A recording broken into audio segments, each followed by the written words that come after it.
The October wind that swept across the Texas high plains carried more than the promise of winter. It brought the restless spirit of a land that had seen too much blood, too much suffering, and tonight it would witness both the darkest hour and the brightest dawn in the history of a small town called Gallow's Ford. The gusts were unpredictable, shifting without warning, the kind of treacherous air currents that prairie folk knew could turn a controlled burn into an inferno that devoured everything in its path. Marisol Alvarez had been chained to the weathered fence post for 6 hours now, her small wrists raw and bleeding where the iron shackles bit into tender flesh. At 9 years old, she was small for her age, made smaller still by the terror that had been her constant companion since witnessing her father's murder 3 days ago. The metal links clinked with each desperate movement, creating a rhythm that matched the frantic beating of her heart against her ribs. From her position at the desolate edge of town, she could hear the evening sounds that had once meant safety and home. The tinny piano from Madame Eloise's saloon drifted across the empty lots, mixing with rough laughter and the clink of whiskey bottles.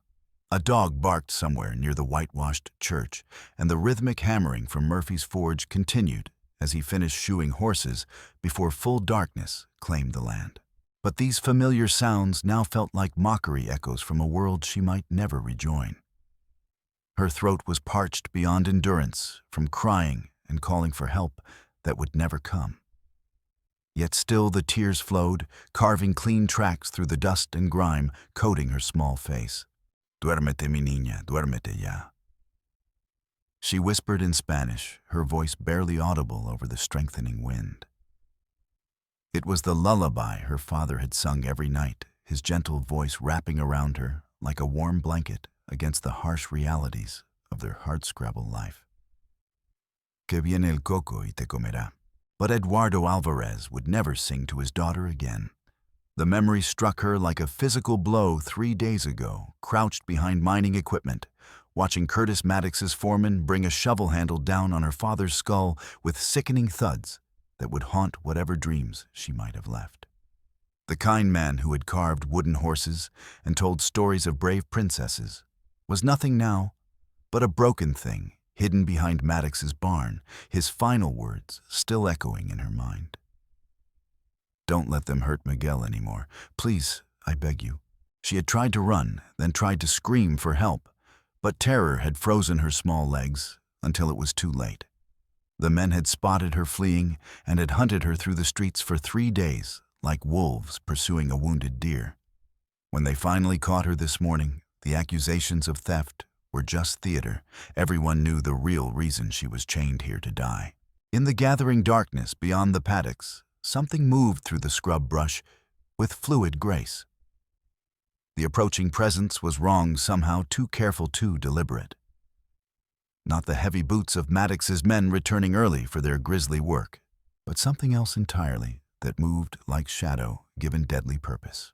Nashoba had been avoiding white settlements for 3 years now, ever since choosing the perilous freedom of exile over the slow death of reservation confinement. At 37, his body was a roadmap of violence, survived a twisted left leg, where cavalry steel had shattered bone, and left him with a permanent limp, jagged white scars across his forearm from a saber that had laid flesh open to gleaming bone, and countless smaller marks that told the story of a life lived between survival and annihilation.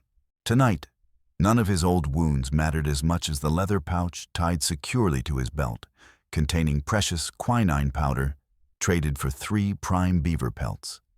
His 8-year-old niece, Little Sparrow, had been burning with fever for 7 days, and without medicine, she would join the ancestors before another week passed. The trading had gone smoothly enough, the French trapper had accepted the pelts without awkward questions, and Nashoba had successfully avoided the main streets where his presence would have meant a rope or a bullet. Now he needed only to find safe passage back to his hidden camp 15 miles upstream, where Little Sparrow waited in the care of an elderly Comanche woman who might be among the last of their people still living free on the Texas plains. But as he moved through the scrubland, scouting for cavalry patrols or bounty hunters, another sound reached his ears, a child's muffled weeping carried on the evening gusts. Every survival instinct screamed at him to keep moving, to ignore whatever tragedy was unfolding in the white world, and focus on saving his own blood. 3 years of bitter experience had taught him that interference in settler affairs usually ended with Comanche necks in nooses, regardless of the circumstances that had brought such encounters about. Yet something about those quiet sobs cut through his hard-earned caution, like winter wind through thin cloth.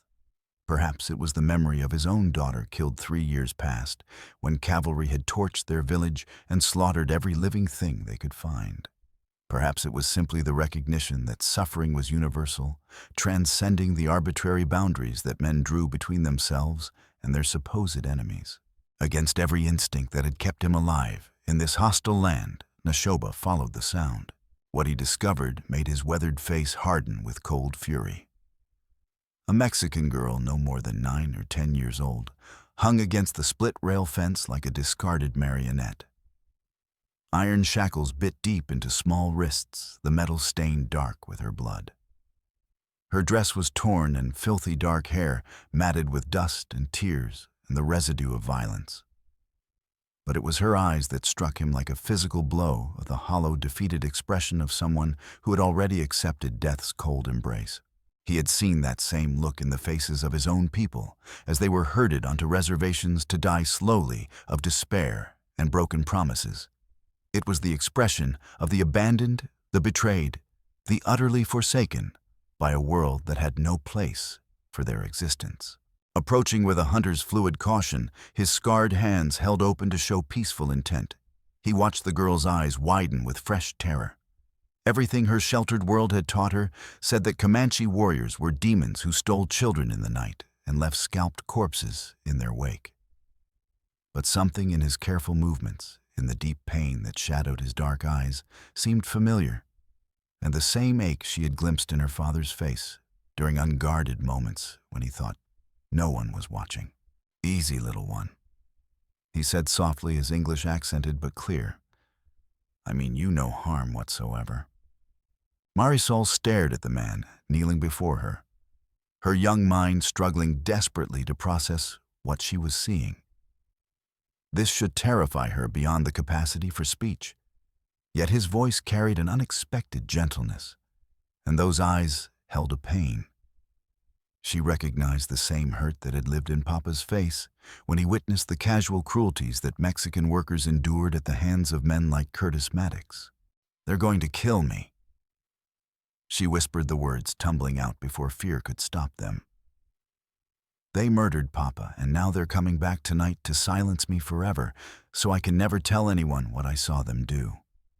Nashoba's jaw tightened as he studied her condition and the strategic isolation of her location. Far enough from town to muffle screams, close enough for men to return under cover of darkness and claim they'd found her already dead from exposure. He had witnessed this exact pattern during the war years when entire families were eliminated to remove inconvenient witnesses to atrocities that could never be officially acknowledged. "Who did this to you, child?" he asked, though grim suspicion was already forming in his mind. "Mr. Maddox's men." Marisol replied, her voice breaking on the hated name that had become synonymous with fear throughout the Mexican quarter of town. "I saw them beat Papa to death when he tried to help Miguel Santos. Now they claim I stole food from the general store, but that's nothing but lies. They just want me to stop talking about what I witnessed behind the barn." The distant thunder of hoofbeats cut through the evening air like a death knell. 3 riders were cresting the ridge above them, and their mounts lathered with sweat from hard riding across the prairie. Even in the fading light, Nashoba could see the glint of Winchester rifles and the aggressive posture of men who had come seeking violence and would not be denied their sport. "Step away from that child, you red bastard." The shout carried clearly across the distance, filled with the kind of automatic hatred that required no justification beyond the color of a man's skin. "Step back right now, or we'll drop you where you stand like the animal you are." Time crystallized into one perfect, terrible moment of choice. Nashoba could see the lead rider raising his rifle with practiced ease, could calculate the trajectory of the bullet. moment that would follow, could feel the weight of decision settling on his shoulders, like the accumulated burden of all his years. Flee now, and the girl would die horribly and alone.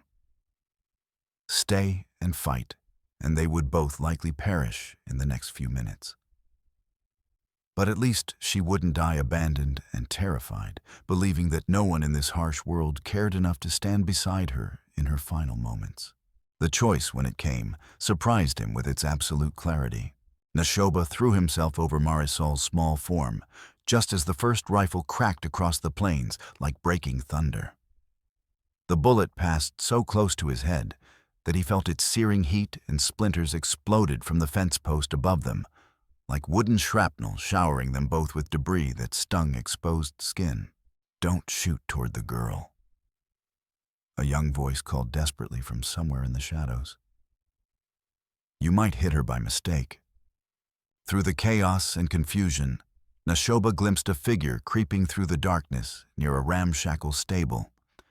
A boy of perhaps 11 or 12 years old, hollow-cheeked and painfully thin, with the furtive look of someone who had learned to survive by making himself invisible to those in power.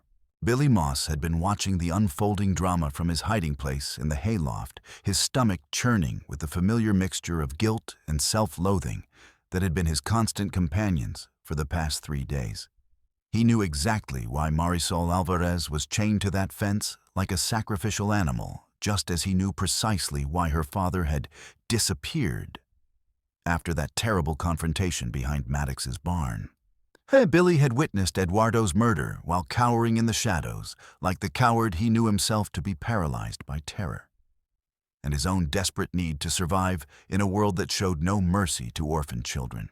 But watching this scarred Comanche warrior throw himself between the girl and certain death, Billy felt something fundamental crack inside his chest, some carefully constructed wall around his conscience, finally crumbling under the accumulated weight of shame and complicity in evil that had grown too heavy for his young soul to bear. He slipped down from the loft with practiced stealth and crept toward the desperate pair, his heart hammering against his ribs so hard he was certain everyone within miles must be able to hear it. In his trembling hand were wire cutters he had stolen from the blacksmith shop weeks ago, tools he had kept hidden without truly understanding why he felt compelled to take them. Hidden deep in his shirt pocket, Billy's fingers unconsciously touched a tarnished deputy sheriff's badge bearing the engraved initials CM, a relic his dying mother had pressed into his hands with tears streaming down her fevered face, whispering that someday he might understand its terrible significance. The badge felt unnaturally warm against his chest, a reminder of shameful heritage and blood connections that he could neither acknowledge nor escape. "Here," he whispered urgently, pressing the cutters into Nashoba's scarred and calloused hands. "Cut the chains as fast as you can. Sheriff Boyd's coming down Main Street with more men. I can see their lanterns moving this way." Nashoba looked directly into the boy's eyes for one heartbeat, seeing something there that went far beyond simple kindness or misplaced sympathy. This child was carrying secrets, terrible burdens that seemed far too heavy for someone so young to bear alone. But urgent questions would have to wait for later, assuming any of them survived the next few minutes. "Why risk yourself to help us?" Nashoba asked while positioning the cutters on the first corroded iron link. Billy's answer was barely audible over the approaching thunder of hoofbeats. "Because I should have done something 3 days ago when they murdered her father. Because I'm tired of being a coward who only watches while innocent people die." The chain parted with a sharp metallic snap that seemed to echo across the prairie like a gunshot, and Nashoba swept Marisol into his powerful arms. She was lighter than he had expected, weakened by hours of exposure and terror. But she clung to him with desperate strength, her small arms wrapping around his neck like lifelines cast to a drowning soul. "Which way can we run?" Nashoba asked as a second rifle shot split the night air and sent another shower of splinters from the fence posts around them. "Madame Eloise's saloon." Billy replied without the slightest hesitation, pointing toward a two-story building whose windows glowed with warm lamplight that seemed almost welcoming in the gathering darkness.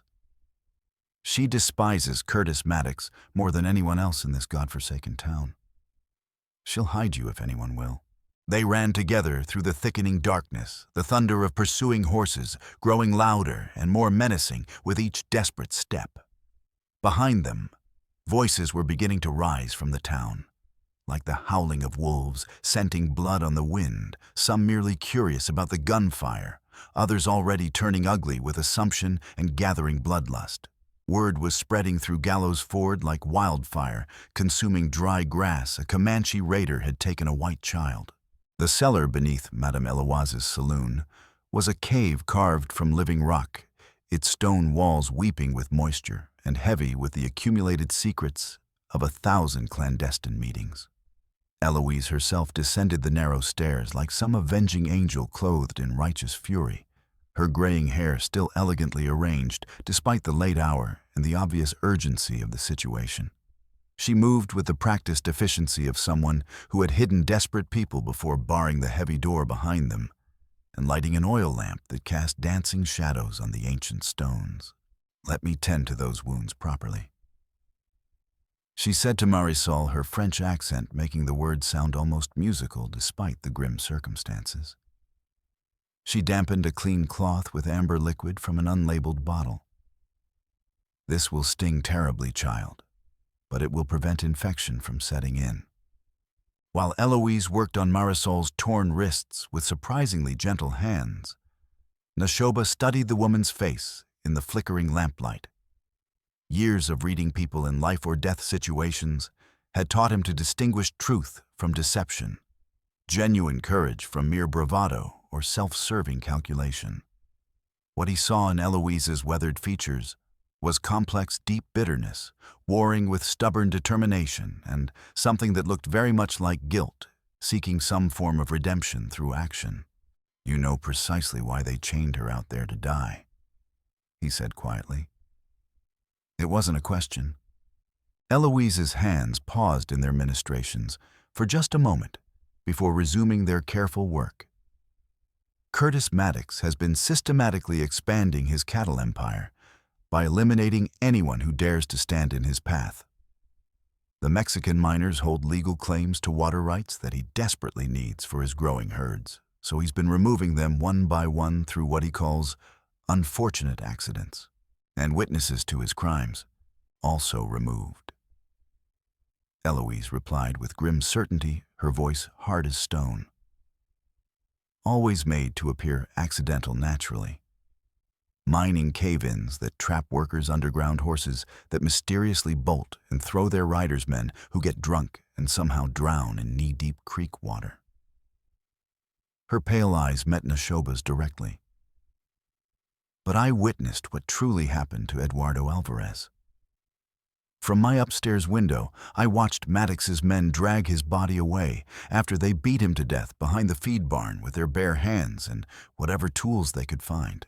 Marisol had been listening with growing horror, her dark eyes growing wider with each terrible revelation. Now she spoke up, her young voice, stronger than it had been since this nightmare had begun 3 days ago. "I saw it happen too," she said with crystalline clarity. "Papa was trying to stop them from beating Miguel Santos half to death with a pick handle. When Papa told them to quit hurting Miguel, they got angry and said he was just another troublemaker who needed to learn his place. Then they turned on him with that shovel handle and just kept hitting him until he stopped moving. Above them, heavy boots thundered across the saloon's wooden floors as searchers methodically ransacked the building room by room. The sound of breaking glass and splintering furniture suggested that the hunt was becoming increasingly violent and desperate as frustration mounted. "They'll find us soon enough," Eloise said quietly, checking the iron bar across the door. "The question becomes what we do when they break through." That question was answered by a voice that made all three of them freeze in recognition. Curtis Maddox himself, his bellow carrying clearly through the thin floorboards above their heads. "I'll tear this place apart board by board if you have to," The rancher's voice shook the very foundations with barely contained violence. "That murdering savage has the girls somewhere in here, and I want them both brought to me alive.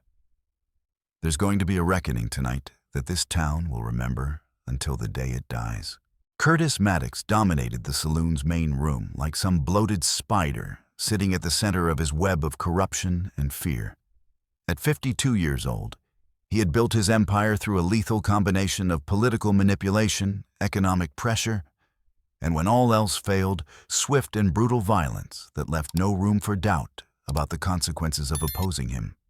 His pale eyes held no warmth or mercy, and his soft hands had never known honest labor, only the signing of death warrants disguised as business contracts. The Mexican miners who worked the lignite deposits on the edges of his ever-expanding property had been persistent thorns in his side for the better part of 2 years. They dared to organize themselves into something resembling a union-demanded treatment as human beings rather than disposable tools. And worst of all, they held legally binding claims to water rights that Maddox desperately needed for his growing cattle operation. The solution had been elegantly simple.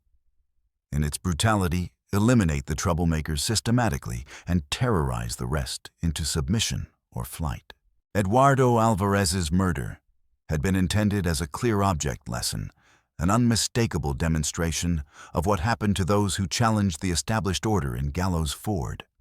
The man's death would be explained away as just another case of a migrant worker moving on to find better opportunities elsewhere, a story that the thoroughly corrupted local authorities would accept without question or investigation. But then the dead man's daughter had witnessed the killing, transforming what should have been a simple demonstration of power into a potential catastrophe that threatened to unravel everything Maddox had spent years building. The girl had to die, but it needed to appear accidental, or at least justified by some believable crime. Hence the theft accusations and the public chaining theatrical elements carefully designed to provide legal cover for whatever brutal ending would be required. The unexpected appearance of the Comanche warrior had complicated matters significantly, but Maddox remained confident that he could turn even this development to his advantage. Nothing united a frontier town more effectively than the specter of Indian violence, and a dead Comanche found over the girl's mutilated corpse would close the matter permanently while simultaneously reinforcing his authority as the community's protector. "Where's that worthless excuse for a sheriff?" Maddox demanded, his voice cutting through the chaos of the ongoing search like a blade through silk. "Right here, Mr. Maddox." Sheriff Boyd replied, emerging from the crowd, with his tarnished badge reflecting the lamplight like a guilty conscience made manifest. Boyd was a thin, nervous man in his mid-40s, with the haunted expression of someone who had sold his integrity, one small compromise at a time, over the course of many years. "What exactly are we looking for down here?" "Evidence," Maddox said with cold satisfaction, his pale eyes gleaming with anticipation. "Evidence that the savage murdered that poor Mexican child before our heroic rescue attempt could save her innocent life. Make certain your official report emphasizes our brave and selfless efforts to protect the community from a bloodthirsty Comanche raider bent on slaughter." Boyd's face went ashen. He had been accepting Maddox's increasingly substantial bribes for 3 long years, now looking the other way during various questionable schemes and turning a blind eye to suspicious accidents that seemed to befall anyone who crossed the rancher's path. But this was fundamentally different from anything that had come before. This was premeditated murder involving a child, and even his thoroughly corrupted conscience had limits that he had not yet crossed. "Must Curtis," he said carefully, his voice strained with the effort of maintaining some semblance of official authority. "Maybe we should consider other alternatives before we—" "You'll do exactly what I pay you to do," Maddox interrupted with deadly calm, his hand moving to rest meaningfully on the grip of his holstered Colt .45. "Nothing more than that, and certainly nothing less." "Are we absolutely clear on that point, Sheriff?" In the cellar below, Nashoba had heard more than enough to understand the full scope of the systematic corruption they were facing. But knowledge without power was worse than useless. They needed more than just the truth if they hoped to survive the night. They needed allies' evidence that couldn't be dismissed or destroyed, and most importantly, they needed some way to turn the town's sentiment against the man who had held them in thrall through fear for so long. "There's a tunnel," Eloise whispered urgently, pointing toward a narrow passage that disappeared into the building's stone foundation like the mouth of a cave. "It connects to the old mine shaft behind the church. You could reach the creek from there and escape into the hills before they organize a proper pursuit." Nashoba considered the desperate offer for a long moment, then slowly shook his head. Running would buy them a few hours at best, and Maddox's men knew every inch of the surrounding territory far better than any stranger could hope to. More importantly, fleeing would leave the townspeople with only Maddox's carefully crafted version of events, ensuring that more innocents would die in the weeks and months to come, as the rancher consolidated his grip on power. "No," he said quietly, his decision surprising even himself with its finality. "Running away solves nothing in the end. The killing will continue until someone finds the courage to stop it permanently." "Then what do you propose we do?" Eloise asked, her voice tight with growing anxiety and the weight of accumulated years. Before Nashoba could formulate an answer, the cellar door exploded inward in a shower of splinters and iron fragments that filled the air with the sound of destruction. Sheriff Boyd descended the stone steps with his service revolver drawn, but wavering uncertainly, followed closely by 3 of Maddox's most trusted and ruthless gunmen. The lawman's deeply lined face showed the profound internal war between what remained of his conscience and his paralyzing fear of crossing his wealthy patron. "Come on up out of there," Boyd said, his voice strained with reluctance and barely suppressed shame. "All 3 of you. Mr. Maddox wants to have what he calls a friendly conversation."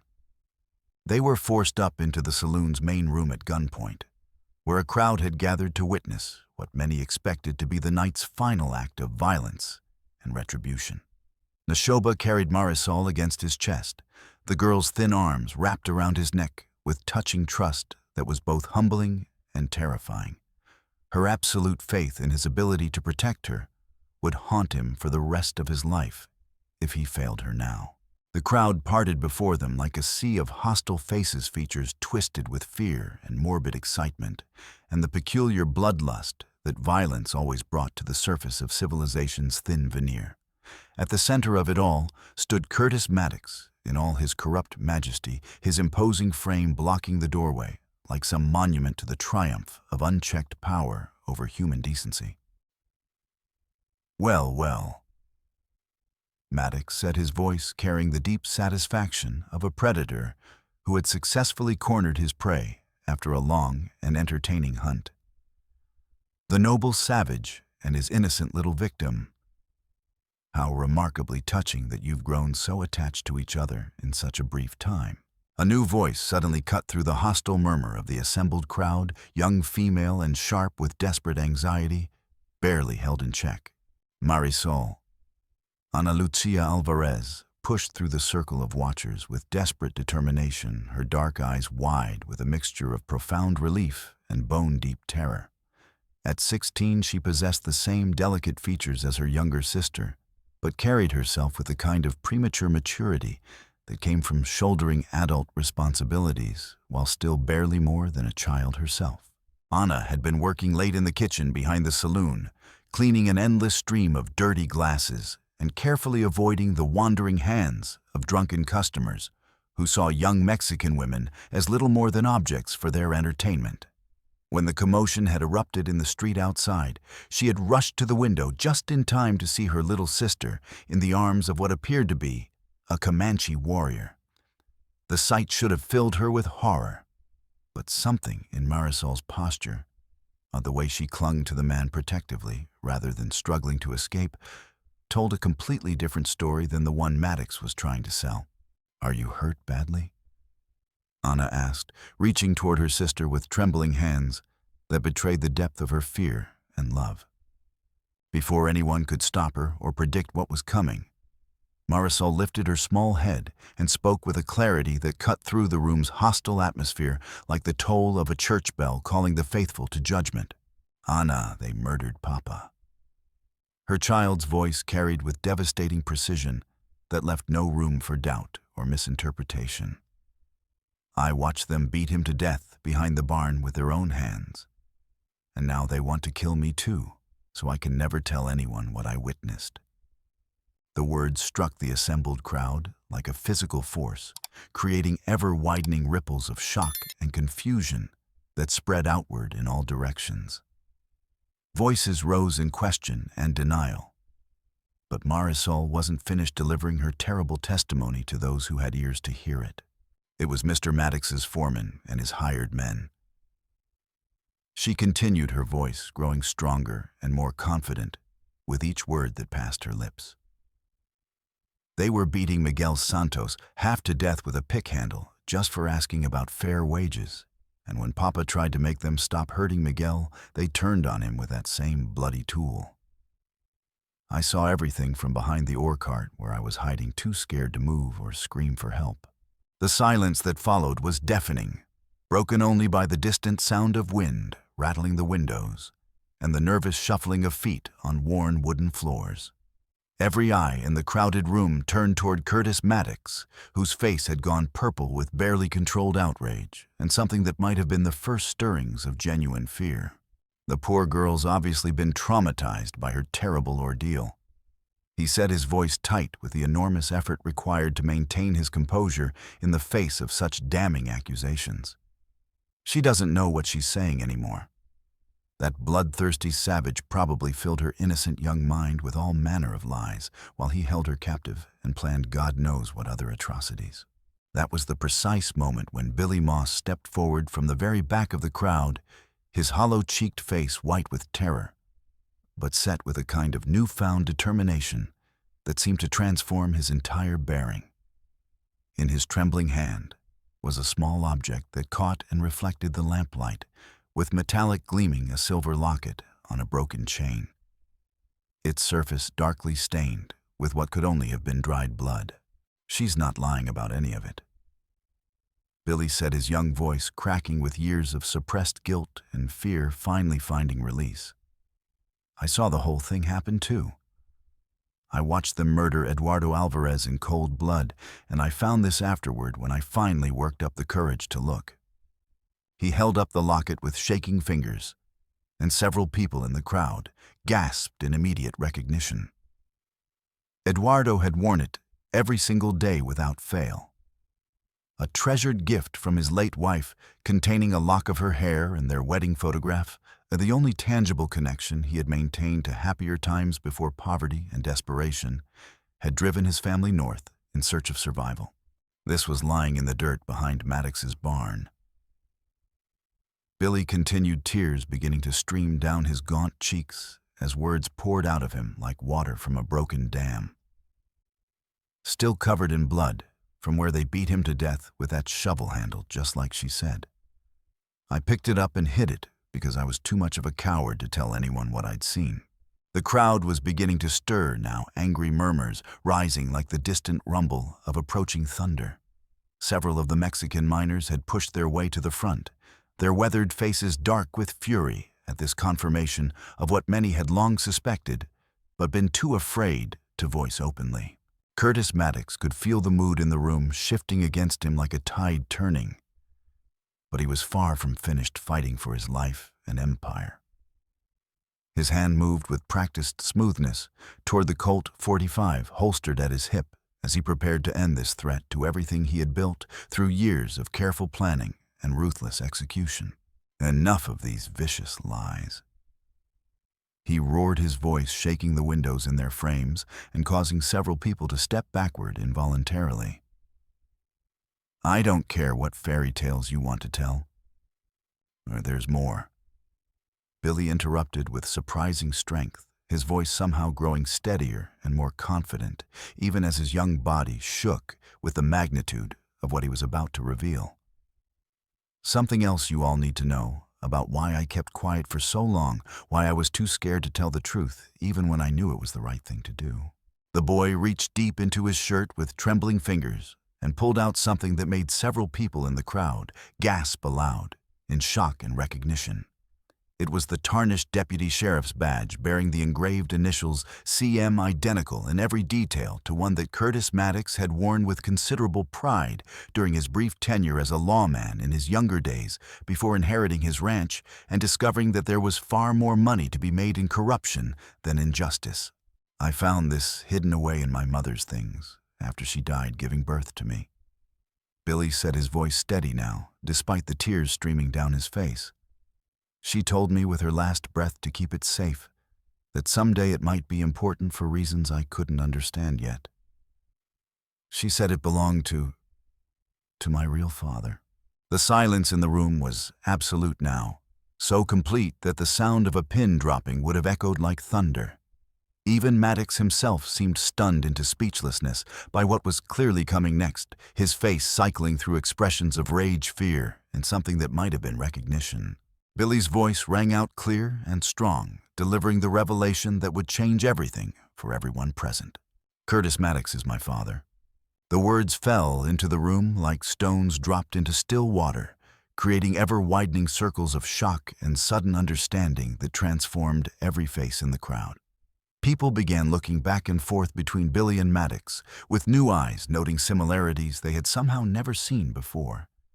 The same pale blue eyes, the same stubborn set to the jaw, the same broad shoulders that would fill out impressively as Billy grew into manhood. My mother was Maria Santos. Billy continued, his voice breaking with emotion, but determined to finish what he had started. Miguel Santos's younger sister.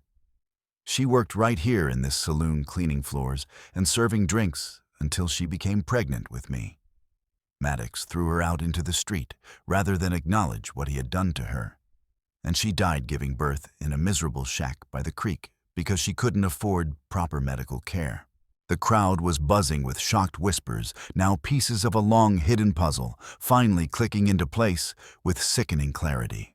Several of the older residents were nodding with sudden understanding, remembering the pretty young Mexican girl who had worked at Eloise's establishment years ago, and then mysteriously disappeared without explanation or farewell. I've been living like a stray dog in his stable ever since. Billy went on, his young voice heavy with years of accumulated pain and shame. Doing his dirty work, spying on decent people, keeping my mouth shut about things that would make any normal person sick to their stomach. All because some foolish part of me still hoped that maybe someday he might acknowledge me as his son and give me a real place in his life. Madame Eloise stepped forward from her position in the crowd, her face grave with the weight of long-suppressed knowledge that was finally being dragged into the harsh light of public scrutiny. Every word the boy speaks is absolute truth, she said clearly, her French accent lending formal dignity to the moment. I was here the night Maria Santos died in childbirth. I heard her final words about the baby's father, and I've been carrying that terrible secret in my heart for 11 long years, waiting for the right moment to see justice finally done. She pulled her leather-bound ledger from beneath her apron, its pages filled with years of careful handwriting that documented countless transactions and told the hidden story of the town's economic life. And Eduardo Alvarez was here in my saloon the very morning he died. She continued, opening the book to show the relevant entry to those close enough to see. He paid off his entire tab before heading to work at the mine, just like he did every week without fail. I have his signature right here, dated exactly 3 days ago, not months ago, as Mr. Maddox would have everyone believe. The evidence was mounting like an avalanche of truth that threatened to bury everything Maddox had built through years of careful corruption and systematic intimidation. But the man himself was far from ready to surrender, without the kind of fight that would be remembered for generations to come. Lies. He screamed, his voice cracking with desperation, as he drew his revolver and pointed it directly at Billy's head.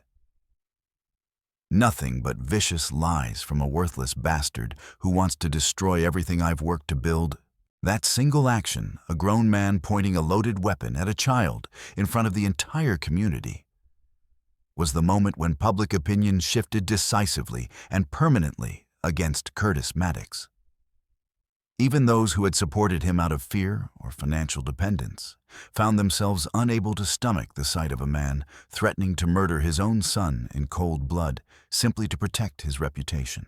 Curtis. Sheriff Boyd said quietly, his own gun half drawn and wavering uncertainly between duty and conscience. Put the weapon down. We can work this whole situation out without anyone else getting hurt tonight. Shut your worthless mouth. Maddox snarled, swinging the deadly weapon toward the sheriff with wild, desperate eyes. You're bought and paid for, Boyd. You'll do exactly what I tell you to do, or join the rest of these troublemakers in whatever hell I send them to. The naked threat delivered publicly in front of the entire town was the final straw that broke the back of Maddox's remaining support among the community. Several miners stepped forward with grim determination written across their weathered faces, their hands moving to grip whatever makeshift weapons they could find. How many demanded Carlos Mendez, a burly man whose younger brother had disappeared in a suspicious mining accident just 6 months earlier? How many of our people have you murdered over the years to protect your profits? Miguel Santos didn't run away to find work in California like you claimed, added Roberto Vargas, whose own cousin had vanished after asking too many pointed questions about safety conditions in the mine.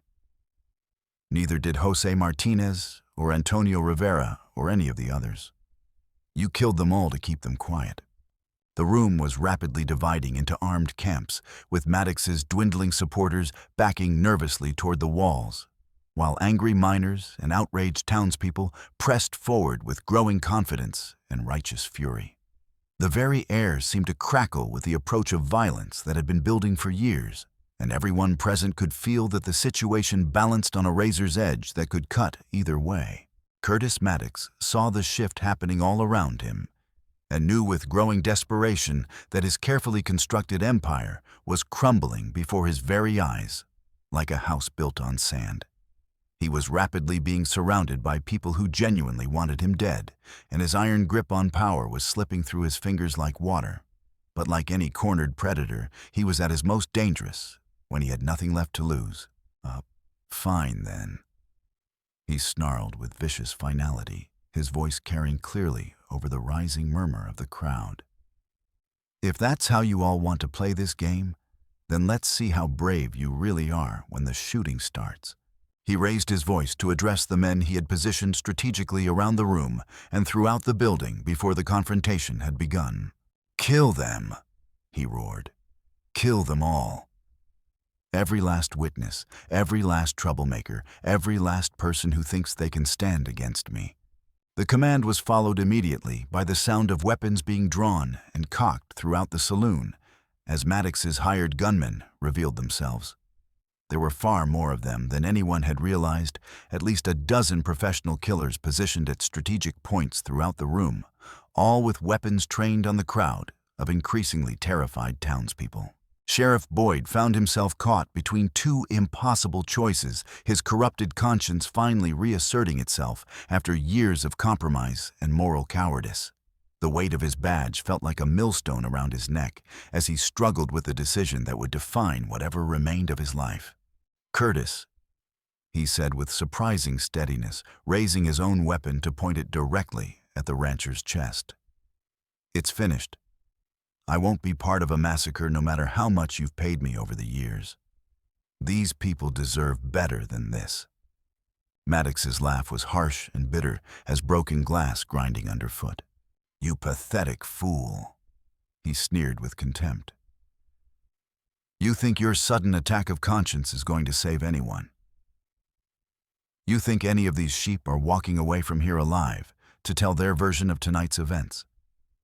That was when Ana Lucia Alvarez did something that surprised everyone in the room, including herself. Instead of cowering in terror or attempting to negotiate with a madman, she stepped boldly forward and raised her voice so that every person in the building could hear her words clearly. Well, look around you, all of you. she shouted to the townspeople who were pressed against the walls in fear. This is exactly what Curtis Maddox has brought to our community. Violence and murder, and the systematic destruction of everything decent people have tried to build here. She pointed accusingly at Maddox, with a hand that never wavered, her young voice carrying the unshakable authority of absolute moral conviction. How many of your friends and neighbors have mysteriously disappeared over the past few years? How many suspicious accidents at the mine that were never properly investigated? How many Mexican families torn apart by this man's bottomless greed and racial hatred? Her words were having a visible effect on the crowd despite the weapons trained on them. People were beginning to straighten up and look at each other with growing understanding and mounting courage. He murdered my father for the crime of trying to protect a fellow worker from a brutal beating. Anna continued, her voice growing stronger and more confident with each passionate word. He chained my 9-year-old sister to a fence post and left her to die of exposure like some kind of animal. And this brave boy standing here beside me? She gestured protectively toward Billy, who was still trembling but standing straighter than he had in years. This is Curtis Maddox's own son, abandoned and abused his entire life, because his father was too much of a coward to acknowledge his own flesh and blood. The crowd was moving now, despite the immediate danger closing in from multiple directions, as the power of truth overcame fear. The moral authority in Anna's voice was proving stronger than intimidation, stronger than the threat of immediate death, stronger than the systematic corruption that had held the town in thrall for so many years. Curtis Maddox saw the shift happening and felt something snap inside his mind like an overstressed cable. His empire was crumbling, his authority was being challenged by children and foreigners, and his carefully controlled world was dissolving into chaos that threatened everything he had spent his life building. "Fine," he screamed with absolute finality. "If you all want to burn in hell together, then that's exactly what's going to happen." He grabbed a burning oil lamp from a nearby table and hurled it with all his strength toward the group of townspeople clustered near the bar. The glass shattered against the wooden wall and immediately set the dry timber ablaze, creating the first of what would become many fires before the night was over. "Burn it all," he roared to his men. "Burn everything. If I can't rule this town, then no one will." More lamps were thrown and more fires started as Maddox's gunmen followed their boss's lead into complete madness. Within moments, multiple blazes were spreading throughout the saloon's interior, filling the air with choking smoke and the terrifying sound of flames consuming dry wood with hungry eagerness. And then, as if summoned by the chaos itself, the October wind that had been shifting unpredictably all evening suddenly gusted with tremendous force, fanning the flames and carrying burning embers out through broken windows to land on other buildings throughout the town. The fire that had started as an act of spite and desperation was rapidly growing beyond anyone's ability to control. "Get out!" someone screamed through the smoke. "Everyone get out before the whole building comes down." The saloon erupted into panic as people fought their way toward the exits through thickening smoke and spreading flames. Gunfire cracked sporadically as Maddox's men tried to carry out their orders while simultaneously attempting to escape the inferno they had helped create. Nashoba grabbed Marisol and fought his way toward the main door, his injured legs screaming in protest with every step. Behind him, he could hear Anna calling Billy's name and the boys' terrified response as they struggled to stay together in the chaos. They burst out into the street just as the first fat raindrops began to fall from the storm clouds that had been building all evening. But instead of providing relief, the rain only made conditions worse, turning the dirt streets into treacherous mud, while doing nothing to slow the spread of fires that were now leaping from building to building with terrifying speed. "The whole town's going to burn," someone screamed in panic.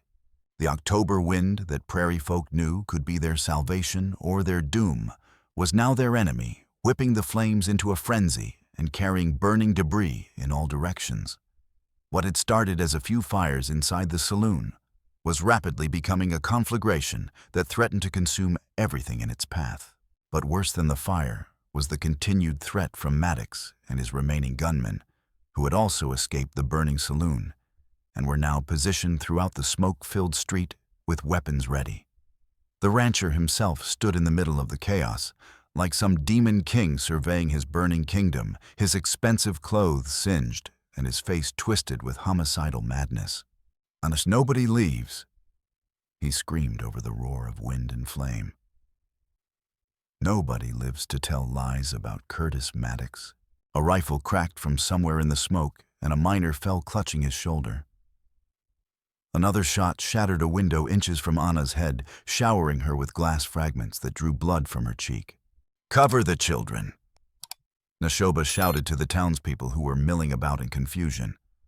"Get them to safety." But there was no safety to be found anywhere. The fires continued to spread with each gust of wind, and the rain that should have been their salvation was falling just hard enough to turn the ground into treacherous bog without dampening the major blazes. Steam rose from the burning buildings where water met flame, creating an even thicker haze that made visibility nearly impossible, and breathing a constant struggle. Through the chaos, Curtis Maddox spotted his targets and began making his way toward them with deadly purpose. In his hands was the shotgun he had retrieved from his burning ranch office, both barrels loaded and ready for killing. His pale eyes burned with the light of madness as he closed the distance between himself and the people who had dared to destroy his life's work. "All right, this ends now," he roared, raising the weapon toward the small group huddled near an overturned wagon. "All of you. Every last witness." But Nashoba was already moving despite his injuries and the treacherous footing. The Comanche warrior threw himself between Maddox and the children, with the desperate courage of a man who had found something worth dying for. The shotgun roared, and buckshot tore through his left shoulder, spinning him around and sending him crashing into the mud. But he immediately began struggling to rise again, his warrior spirit refusing to surrender even as his body failed him. Maddox stepped closer through the rain, and smoke breaking open the smoking weapon to reload with fresh shells from his coat pocket. 11 years. He said, his voice carrying clearly through the storm and chaos around them. 11 years I've wondered if that little bastard would ever find out the truth about his parentage. Well, now he knows, and now he dies with that knowledge. He snapped the shotgun closed and aimed it directly at Billy's head, while the boy knelt in the mud trying to help the wounded Nashoba. That was when Ana Lucia did something that surprised everyone present, including herself. Instead of cowering or pleading for mercy, she rose to her full height and walked directly toward Curtis Maddox through the rain and smoke and treacherous footing, her dark eyes blazing with absolute moral authority that seemed to burn brighter than any of the fires consuming the town around them. "You want to murder children?" she said, her voice carrying over the storm with crystal clarity that cut through the chaos like a blade. "You want to kill your own son to protect your precious reputation? Then you'll have to go through me first. And I promise you that won't be as easy as you think." She positioned herself directly between Maddox and Billy, spreading her arms wide, her 16-year-old frame looking impossibly small and fragile against the massive rancher, but somehow radiating a strength and determination that made even hardened killers hesitate. "Pull that trigger." She continued, rain streaming down her face, but her voice never wavering. "Show this whole town exactly what kind of man Curtis Maddox really is. Show them that you're the kind of coward who murders children to protect his own skin." For a moment that seemed to stretch into eternity, Maddox hesitated. The shotgun wavered in his hands as he stared into the face of this slip of a girl who dared to defy him so completely. In her eyes, he saw no fear, no plea for mercy, only absolute uncompromising moral certainty that made his own evil seem small and pathetic by comparison. The crowd that had been watching from doorways and windows began emerging into the rain-soaked street despite the obvious danger. Miners, shopkeepers, even women and children, all drawn by Anna's incredible display of courage and defiance. They formed a loose circle around the confrontation, their faces hard with judgment and growing resolution that seemed to strengthen with each passing moment. "Well, she's right," called out Roberto Vargas, his voice carrying clearly through the storm. "Show us who you really are, Maddox. Show us the coward hiding behind all that money and power. Hacker, kill your own son in front of the whole town," shouted Maria Santos Miguel's widow, her voice cracking with years of suppressed grief and rage. "Prove to everyone that you're exactly the monster we always knew you were." More voices joined the growing chorus, a rising tide of condemnation that seemed to fill the storm-darkened air with righteous power that was more intimidating than any weapon. The child killer, monster, murderer of innocence. Something fundamental broke inside Curtis Maddox at that moment. Perhaps it was the weight of 11 years of guilt and shame finally catching up with him all at once. Perhaps it was the realization that his empire of fear had crumbled beyond any hope of repair or restoration. Or perhaps it was simply the sight of his own abandoned son, a boy he had abused and neglected his entire life, lying wounded in the mud, while decent people risked their lives to protect him from his own father's murderous intentions. Whatever the reason, the shotgun slowly lowered in his shaking hands as tears began to mix with the rain, streaming down his weathered face. He began, his voice barely audible over the storm and the crackling of nearby fires. "I never meant for any of this to happen. I never wanted it to go this far. I just wanted..." But his words were lost as a sudden gust of wind sent burning debris flying through the air around them. One large piece struck him in the back, setting his coat ablaze and sending him stumbling forward into Ana Lucia. She tried to catch him, but his weight was too much for her slight frame, and they both fell heavily into the treacherous mud. That was when disaster struck from an unexpected direction that no one could have anticipated or prepared for. The combination of fire damage and the increasing weight of rain-soaked timber caused the entire front wall of the blazing general store to collapse with a thunderous roar that could be heard for miles across the prairie. Burning beams and debris crashed down into the street, sending up massive clouds of sparks and smoke that further reduced visibility to almost nothing while filling the air with the choking smell of destruction. One massive beam, easily 3 feet thick and burning like a torch, fell directly toward where Marisol was crouched next to the wounded Nashoba. "Look out!" Ana screamed from where she was trapped beneath Maddox's unconscious form. Billy moved with speed that surprised everyone, including himself. Despite his own injuries and exhaustion, he threw himself toward Marisol and managed to shove her clear of the falling timber. But the beam was too large, and falling too fast for him to escape its path completely, it struck him a glancing blow across the legs, pinning him beneath burning wood and debris. "Help me!" he cried out in pain and terror. "I can't get free." Nashoba, despite his wounded shoulder and the pain that shot through his entire body with every movement, began crawling through the mud toward the trapped boy. Ana struggled to free herself from beneath Maddox's dead weight, her dress torn and mud-covered, but her determination unshaken. The rain was falling harder now, creating rivers of mud and ash that made every step treacherous. Steam rose from the major fires as water met flame, but the precipitation was not heavy enough to extinguish the blazes that continued to consume building after building with relentless hunger. Working together despite their injuries and exhaustion, Nashoba and Ana managed to lift the burning beam just enough for Billy to drag himself clear. His legs were badly burned and possibly broken, but he was alive and conscious, which was more than anyone had dared hope for in those desperate moments. It was then, as they huddled together in the rain and smoke, trying to treat Billy's injuries with torn strips of cloth, that Curtis Maddox stirred back to consciousness. The fall and the burning debris had left him dazed and disoriented, but not injured seriously enough to prevent him from rising unsteadily to his feet, with murder still burning in his pale eyes.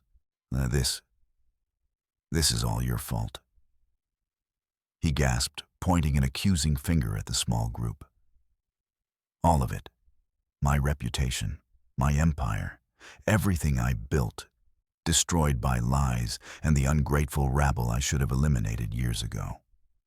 He began looking around frantically for his dropped shotgun, but the weapon had been buried under fallen debris and was nowhere to be seen. Instead, his searching fingers found the handle of a knife he carried in his boot. A wicked blade designed for skinning cattle, but equally effective for cutting human throats. "If I can't have my town," he snarled with returning strength and purpose, "then I'll at least have the satisfaction of watching you all die before the flames take everything else." He lunged toward them through the rain and mud, the knife glinting wickedly in the firelight as he closed the distance with surprising speed for a man his age. Anna tried to position herself between Maddox and the injured Billy, but the treacherous footing caused her to slip and fall just as the rancher reached striking distance. The blade was descending toward Billy's exposed throat when Sheriff Boyd appeared out of the smoke and chaos like some avenging spirit. The corrupt lawman had been struggling with his conscience and his cowardice throughout the entire confrontation. But seeing a grown man about to murder a helpless child finally pushed him over the edge into action. "No!" Boyd shouted, throwing himself between Maddox and his intended victim. The knife meant for Billy's throat instead found Boyd's chest sliding between his ribs, with a wet sound that was audible even over the storm. The sheriff gasped in pain and surprise, but managed to grab Maddox's wrist to prevent him from withdrawing the blade for another strike. They struggled desperately in the mud and rain, two middle-aged men fighting for their lives, while fire and smoke swirled around them like something from the depths of hell itself. Boyd was weakening rapidly from blood loss, but his grip on Maddox's wrist remained firm as his life ebbed away. "Run," he whispered to the others through lips that were turning blue. Get the children away from here before it's too late." But Maddox managed to twist the knife deeper and pull it free with a vicious jerk. Boyd collapsed into the mud, his blood mixing with the rain and ash to create a dark stain that spread outward from his motionless form. "Now," Maddox panted, raising the bloody knife once again. "Where were we?" That was when the second wall collapse occurred, this time from the burning church, whose ancient timbers had finally succumbed to the relentless assault of wind-driven flames. The entire structure came down with an earth-shaking roar, sending a shower of burning debris across the street and creating a wall of fire that separated Maddox from his intended victims. When the smoke cleared enough for anyone to see what had happened, Curtis Maddox was nowhere to be found.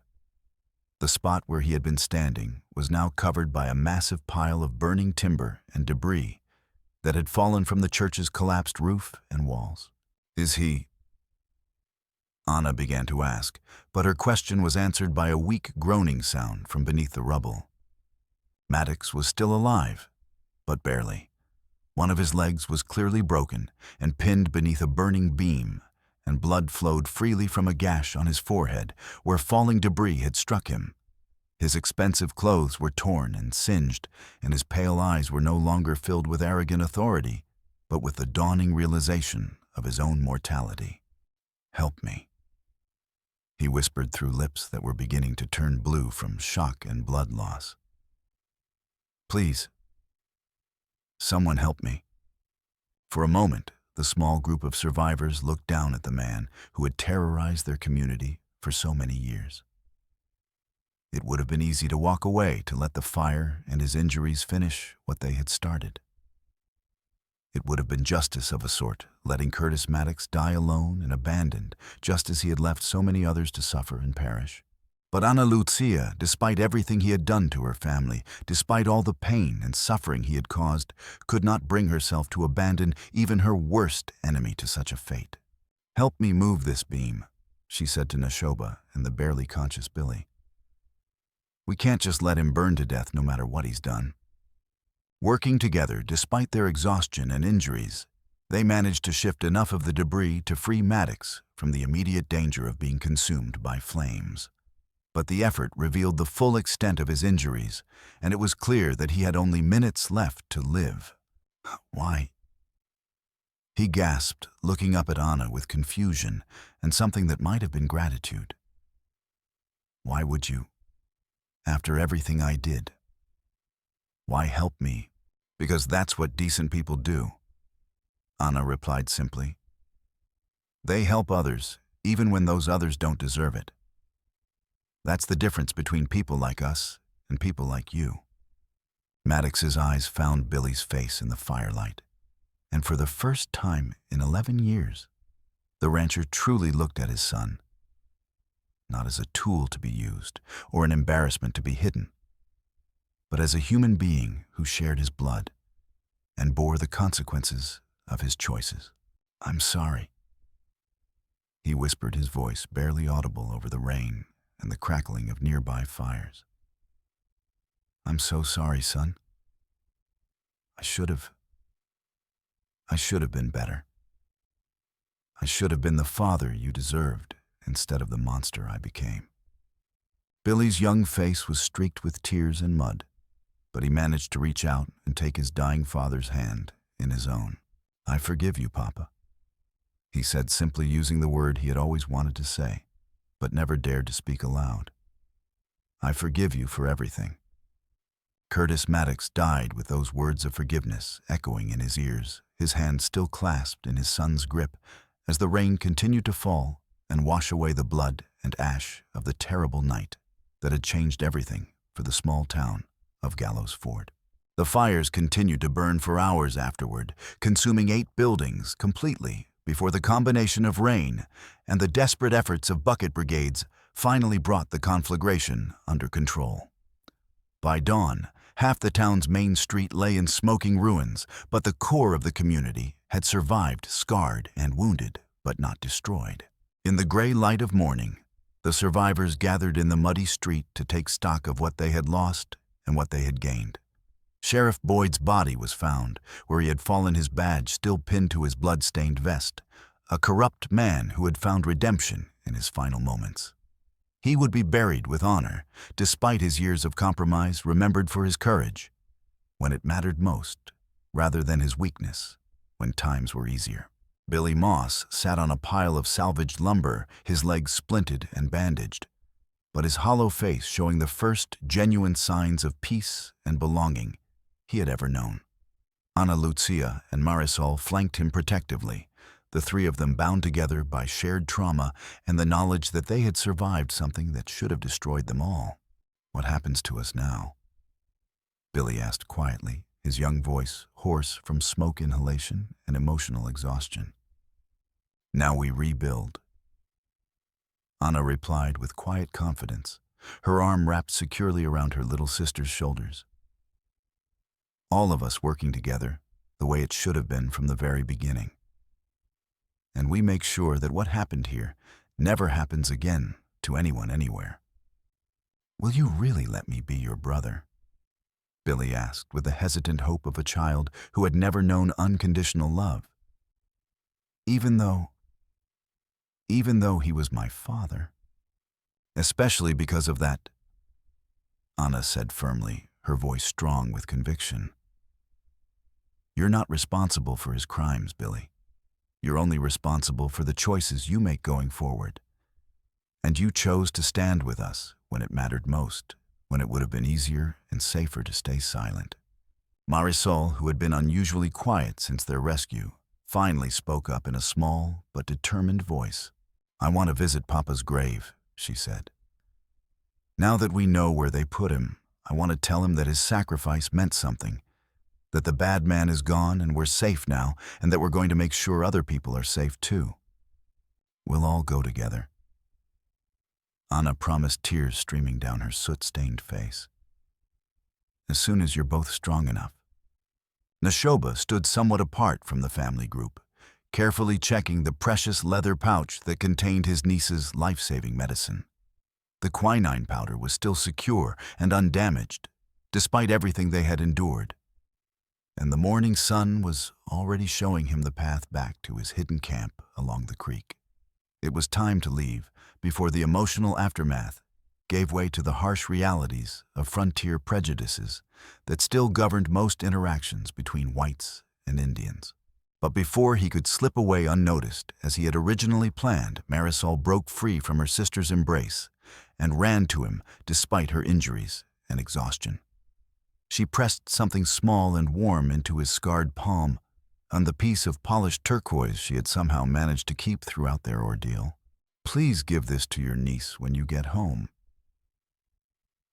she said with simple sincerity, her dark eyes bright with gratitude and affection. "So she'll know that good people helped save our lives, and that there are friends waiting for both of you if you ever want to come back to visit us." Nashoba knelt down to the girl's eye level, his weathered face surprisingly gentle, despite all the harsh lines that years of violence had carved there. "You showed more courage tonight than most warriors show in their entire lives, little one," he said quietly. "Your father's spirit is proud of the strong woman you're going to become." "Will you come back someday?" Marisol asked hopefully, her small hand reaching out to touch one of the eagle feathers in his war bonnet. Nashoba looked around at the scene of destruction and renewal surrounding them. The townspeople were already beginning to organize recovery efforts, working together across racial and cultural lines in ways that would have been impossible before the night's events had forced them to see each other as human beings rather than as threats or competitors. "Yes," he said with surprising certainty. "When the seasons turn and wounds have time to heal properly, I will return. There's something worth building here now, something that didn't exist before tonight." He stood and walked toward the edge of town, where his horse waited patiently in the grove of cottonwood trees beside the creek. The sun was rising over the high plains, painting the vast sky in brilliant shades of gold and crimson that reminded him of better days when his people had been free to roam these ancestral lands without fear. Behind him, the survivors of what had been Curtis Maddox's private kingdom were beginning the long process of rebuilding both their physical community and their moral foundation. The corrupt system that had held them in thrall was finally broken, replaced by something cleaner and more honest, a true democracy, where every voice mattered regardless of the color of the speaker's skin or the language they spoke at home. As he rode away across the endless prairie, Nashoba allowed himself something he hadn't experienced in years, genuine hope for a better future. His niece would recover thanks to the medicine he had risked everything to obtain. The brave little Mexican girl would grow up free from the shadow of fear that had nearly claimed her life. And somewhere in the ashes of the burned buildings, justice had finally been served after years of systematic oppression and abuse. It wasn't a perfect victory, such things rarely existed on the harsh frontier. But it was enough to build something lasting upon enough to prove that ordinary people could find extraordinary courage when circumstances demanded it, enough to show that redemption was possible, even in the darkest corners of an often merciless world. 2 months later, a letter arrived at Nashoba's camp carried by the same French trader who had provided the life-saving quinine. It was written in Ana Lucia's careful handwriting. "To the warrior who saved my sister and helped save our entire community. Little Sparrow recovered completely and is now healthy and strong. We have wonderful news to share. A federal marshal investigated the troubles here, and based on our testimonies, several of Maddox's associates have been arrested and tried. The mine is now operated as a cooperative with fair wages for all. Billy is officially our brother and is learning to read and write. Madame Eloise has started a school that teaches not just academics, but also civic responsibility and moral courage. We have renamed our town Esperanza, which means hope in Spanish. A monument honors all who died fighting tyranny, including Papa and Sheriff Boyd. You will always be welcome here. Your grateful friends in Esperanza." Nashoba read the letter several times before carefully placing it in his medicine pouch next to the piece of turquoise. Around him, his small camp was peaceful and prosperous, with Little Sparrow playing happily among the other children whose families had chosen freedom over the reservation. For the first time in many years, Nashoba felt genuine optimism about what the future might hold. The frontier would always be a challenging place. But now, there were communities like Esperanza, proving that different peoples could live together in mutual respect and harmony. When spring came to the high plains and the wildflowers bloomed along the creek, Nashoba made a decision that surprised even himself. He saddled his best horse and rode toward Esperanza, carrying with him a gift he had crafted during the long winter, a magnificent war bonnet that told the story of courage triumphing over seemingly impossible odds. The town had been transformed in the months since the Great Fire. New buildings lined the main street, and the atmosphere was completely different instead of the oppressive fear that had characterized Maddox's reign. And there was now genuine community spirit that crossed all cultural boundaries. Marisol saw him first racing down the street with joyful laughter, and the wooden horse she had carved clutched in her hands. She had grown taller and stronger, her dark eyes sparkling with health and happiness. Behind her came Anna and Billy, both beaming with joy at the sight of their friend. The reunion was warm and genuine, free from the racial tensions that had once made such friendships impossible. As the day progressed, Nashoba found himself sharing meals with families who had once feared his people, telling stories to children who listened with wonder to tales of life on the vast plains. But the most meaningful moment came at sunset, when the entire community gathered at the cemetery to visit Eduardo's grave and the monument erected in honor of all who had died fighting for justice. The inscription read simply, "In memory of those who gave their lives so that others might live free. May their courage inspire future generations to stand up for what is right." At the base of the monument sat a length of broken chain, the same chain that had once bound Marisol to the fence where Nashoba had found her. It served as both reminder and warning, a symbol of how far they had come, and how vigilant they must remain to prevent such injustices from taking root again. As the ceremony concluded, Sheriff Martinez, one of the miners who had fought beside them that terrible night, approached Nashoba with an offer that would change everything once again. "We need a deputy sheriff," Martinez said quietly. "Someone with your experience and moral courage. The position comes with a house steady wages and the respect of the entire community." Nashoba looked around at the peaceful scene. Children of different races playing together in the streets, families sharing meals, and laughter, former enemies now living as neighbors and friends. It was a vision of what the frontier could become if enough good people found the courage to make it reality. "Anna, there are others," he said thoughtfully. "Other Comanche families still hiding in the wilderness, afraid to trust but desperate for a place to belong. Would there be room for them here as well?" "We'll make room," Martinez assured him. "That's what real communities do. They grow and adapt and welcome newcomers who share their values." The offer was tempting beyond words, the chance to finally lay down his weapons and help build something positive instead of merely surviving from day to day. But Nashoba knew he needed time to consider such a momentous decision and to speak with his people about the possibility of a new kind of life. As night fell over Esperanza, he prepared to return to his camp one final time. Not to say goodbye, but to begin the process of bringing two worlds together in a way that honored both traditions while building something entirely new. Before leaving, he presented his handcrafted war bonnet to the town council as a symbol of the unbreakable bond forged between people who should have been enemies, but chose to become friends instead. It was hung in the new town hall, where it would remain for generations as a reminder that courage and compassion were stronger than hatred and fear. The frontier would always be a place of challenge and hardship, but communities like Esperanza proved that a better world was possible for those brave enough to fight for it. Sometimes, the greatest victories came not from conquest, but from the simple act of decent people finding the strength to stand together against injustice and oppression. And in the end, that was enough to change everything.